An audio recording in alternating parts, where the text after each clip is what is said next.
पूर्व शिक्षा क्यों प्राप्त कर रहे हैं?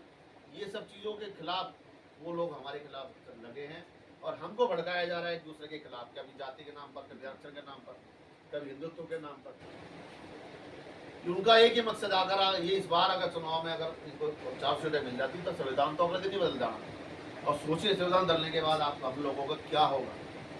क्या हम सांस भी ले सकते हैं? सांस भी नहीं ले पाएंगे संविधान बदलते हैं। इस बात को सोचना होगा। यही लड़ाई डॉक्टर उदित राज जी लड़ रहे हैं कि संविधान को हमने बचाना है, आरक्षण को बचाना है और जातिगत जनगणना के जोर इसमें डालना है कि तभी तक जब जातिगत जनगणना होगी तभी तो हमारी हिस्सेदारी बटेगी कि कौन कितने ताकत रखता है, उसको उतनी हिस्सेदारी तभी मिल पाएगी।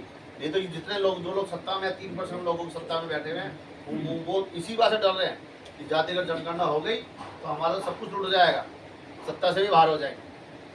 तो इसलिए आपको मैं फिर आह्वान कर रहा हूँ कि इस आंदोलन को मजबूत बनाने के लिए आपको तन मन धन से अपने आप में ही ताकत बना करके, अपने आप को डोमा समझ के, अपने आप को डॉक्टर उदित राज समझ करके, अपने आप को राष्ट्रीय अध्यक्ष समझ करके ये काम करना होगा कि नहीं, ये मेरा काम है कि इस रैली को हम किस तरीके से कामयाब बनाएंगे।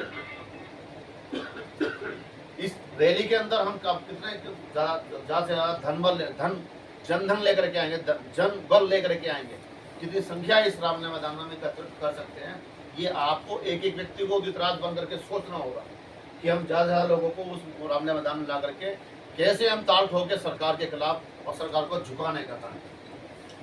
यही आह्वान है साथियों, यही डोमा का परिषद का हमारा जो विचारधारा है, यही हमारा आगे का जो प्लान है, आगे का जो मार्गदर्शन है वो इसी तरीके का है। रही बात में अभी दिल्ली प्रदेश में जो पद दिए हैं वो हम सब समझा देंगे उनको, कुछ मैं समझा दूंगा। सिर्फ मैं आपको कोई भाषण देने आपको नहीं आया हूँ, नहीं आप भाषण नहीं दे रहे हैं। मतलब कहने का ये है कि इस मिशन से जुड़िए और इस मिशन को समझिए, मिशन के हिसाब से काम करना। आप व्यक्तिवादी मत बनना, आप विचारधारी बनना कि विचारधारा की यार हमारे डोमा की परिषद की विचारधारा की और विचारधारा के साथ हमारा आगे का क्या कार्यशैली में क्या कार्यशैली और क्या विचार। ठीक है साथियों, सब साथियों को जय हिंद।